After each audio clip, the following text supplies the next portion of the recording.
Bom dia, galera. Olha eu aí, meu avatarzinho, né? Só lembrando para vocês, ó, vamos arregaçar as mangas e iniciar os nossos o quê? Estudos, tá? Hoje, cortou um pouco aí, a gente vai falar de quem? Do reino Animalia, tá? O reino dos animais. Nós já estudamos a classificação dos seres vivos, né? A gente viu a divisão em reinos, a divisão em domínio.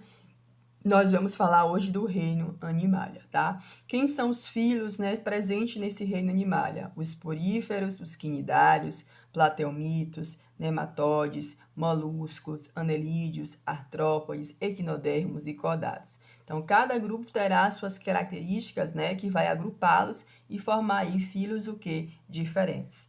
Mas qual característica comum que une todos esses filhos, né? Porífera, quinidário, platelmito, nemátodo, anelídeo, artrópoda, molusca, equinodermata e cordata. O que é que une todos esses? Eles têm características que vão unir e, por isso, vão agrupar esses indivíduos no reino dos animais, tá?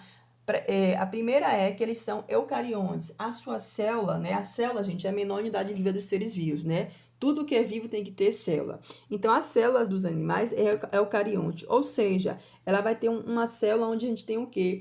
O material genético, que é o DNA, envolto por uma membrana chamada de carioteca. E aí classifica como célula eucarionte, tá? São multicelulares, formados por muitas células. Não apresenta parede celular, tá? As células não têm parede celular. A maioria são dotados de movimentos ativos, né? Como algumas espécies são fixas. A nutrição são heterotrófica, ou seja, não fabrica o seu próprio alimento, precisa se alimentar de outros organismos, tá? Quase todos dotados de sistema nervoso e com capacidade de responder rapidamente aos estímulos externos. Aqui tem a divisão do reino animal em invertebrados, que não apresenta coluna vertebral, que é poríferas, quinidários, plateumites, nemateomites, anelídeo, molusco, equinodermos, e os vertebrados, que são aqueles que apresentam, né, as vértebras. Então, os peixes, os anfíbios, os répteis, as aves, os mamíferos. Nós somos o quê? Humanos vertebrados, tá? E hoje, dentro desses filos, nós vamos destacar e estudar os poríferos. Quem aqui nunca assistiu e nunca viu a imagem de Bob Esponja, né? Então, aí o Bob Esponja e do lado a esponja original, tá? Então, a gente também tem esponjinha em casa, né? Que parece com o Bob Esponja. Tem a esponja de queda tem é formada toda cheia de furinhos, né? E isso por quê? Porque a esponja original, ela tem o corpo todo o quê? Perfurado, certo? Cheio de poros, de buraquinhos, beleza? Bob Esponja é uma graça, né, gente? E aí, existe, né? A gente fica pensando, será que são plantas ou animais, né, gente? E por que que eles são animais? A gente já sabe que eles são animais, né? Então, os poríferos não são plantas porque a estrutura do seu corpo, né? Ele tem uma estrutura corpórea que é característica de animal. E o fato também deles serem pluricelulares, ter muitas células e principalmente ser o quê? Heterotrófos, não produzir seu próprio alimento. As plantas, os vegetais, né, fazem fotossíntese e fabricam seu próprio alimento. Já os poríferos não. Então, aí está, né, um grande argumento para classificá-lo no grupo do quê? Dos animais. Aí Bob Esponja está pesquisando sobre isso, tá? E por que poríferas? Por que esse nome, né? A gente chama de esponja, mas o nome correto do filo é porífera. Por quê, gente? O corpo desses animais, né, vem de latim, né? O termo porífera provém do latim, significa portador de poros, em referência aos poros que esses animais apresentam em seu corpo, tá? Apesar de apresentarem formatos variados, os poríferos têm uma estrutura do corpo que semelhante, tá? E sem falar que eles são, quando adultos, sésseis, ou seja, fixo que em substratos. Existe também uma grande diversidade, né? Os poríferos apresentam colorações bem variadas, é bem bonito quando você vai mergulhar em um recife de coral que você vê as esponjas bem coloridas.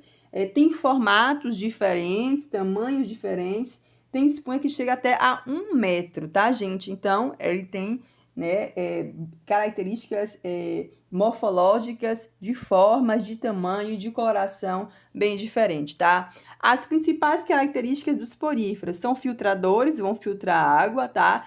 Esqueleto formado por espícula, nós não temos ossos que formam o nosso corpo. Bom, as esponjas têm as espículas.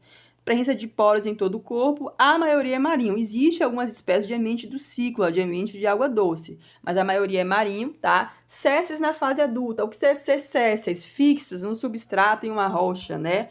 Reproduzem de forma assexuada, por brotamento ou regeneração, e eles também não têm o quê? Tecidos. Nós não temos tecido sanguíneo, tecido nervoso, tecido epitelial, tecido conjuntivo. Pronto, eles não têm esses tecidos, tá? E aí, os seus processos metabólicos vão ser realizados através de células especializadas, beleza? Vamos lá, tá? Então, olha e fala aqui, ó, sem folhetos embrionários, sem tecidos definidos, sem sistema circulatório, respiratório e excretor. Então, como é que ele respira? Como é que ele libera seus excretas? Como é que ele se alimenta? Através de difusão, né? Uma célula, ele tem células, apesar dele não ter tecido, ele tem células especializadas. E essas células fazem contato uma com a outra, através, ele chama isso de difusão. Daí ele consegue realizar todas as suas funções, tá? Então, diferente de todos os animais, os poríferos não apresentam tecidos. No entanto, eles vão ter o quê? A organização celular, o que permite que suas células se tornem o quê, gente? Especializadas em desempenhar determinadas funções, tá? O fluxo da água do corpo dos poríferos é essencial também, tá? Para o funcionamento adequado do organismo e a nutrição, respiração, excreção e reprodução desses animais, né, é graças a esse fluxo de água que ocorre o quê? Nos poríferos, tá? Aqui tem uma imagem destacando as principais estruturas, né, desses poríferos. Então, primeiro os poros, que está presente na parede do corpo dos poríferos, é por onde a água entra no corpo desse animal, tá? As espículas, que fazem parte do esqueleto, né, formado de minerais, essas espículas. O ósculo, gente, que fica na parte superior do porífero, é uma abertura, certo? Por onde a água sai do corpo do animal. Então, a água entra pelos poros e sai pela abertura maior na parte superior, que é o ósculo, tá? O átrio é uma cavidade oca que fica dentro das esponjas, dentro dos poríferos, tá? E a água entra pelo poro, passa pelo átrio e sai pelo ósculo, tá? E os coanócitos, lembra que eu falei que ele tem uma organização celular, tem células especializadas em desempenhar a função? Os coanócitos, gente, ficam aí na cavidade interna do átrio, a cavidade interna do átrio é revestida por células flageladas, que são esses coanócitos, células que têm aquele rabinho, né, que ficam, vocês estão ouvindo um desenho aí? Né? Os coanócitos, ele tem um rabozinho, né? E esses são flagelos. Esses flagelos, eles ficam se movimentando e quando a água passa, né, o fluxo da água e faz com que o flagelo se movimente e aí vai auxiliar a alimentação, a reprodução, né, a todo o metabolismo dos poríferos, tá, gente? O fluxo da água. A gente já falou que o fluxo da água é muito importante para o quê? Nutrição, respiração, excreção, reprodução, tá? Então, os poríferos, eles vão filtrar o alimento presente na água. As partículas, né, alimentares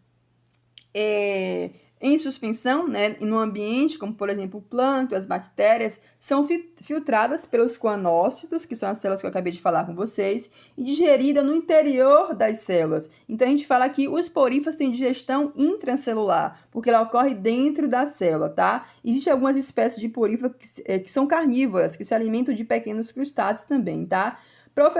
Professora, e a troca gasosa? Também é auxiliada aí pelo fluxo de água, né? Eles são animais filtradores. Então, por exemplo, nós respiramos, e aí nessa respiração a gente retira o oxigênio e libera o gás carbônico. Eles também fazem essas trocas gasosas. Eles só não têm um sistema, né, respiratório como a gente, mas eles vão realizar isso através das suas células e do fluxo de água, tá? Então, as trocas gasosas dos poríferos ocorrem durante o quê? A entrada e a saída da água do corpo desses animais. Quando a água entra pelos poros, o gás oxigênio O2, nela dissolvido, no caso na água, é captado por quem? Pelas células, né? Os coanócitos.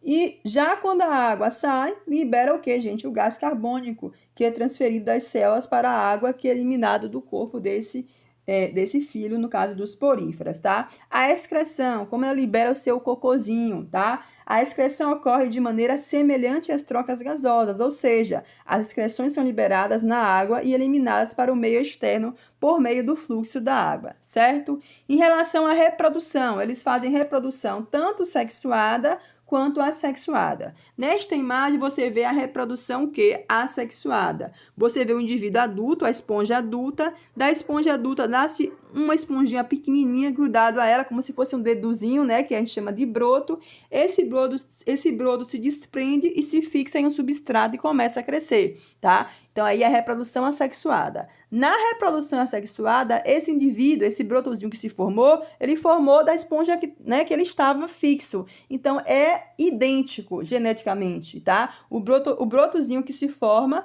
desse indivíduo aí, ele é idêntico, tá? Então, essa é a característica da reprodução assexuada. Na reprodução sexuada, o que é que a gente observa?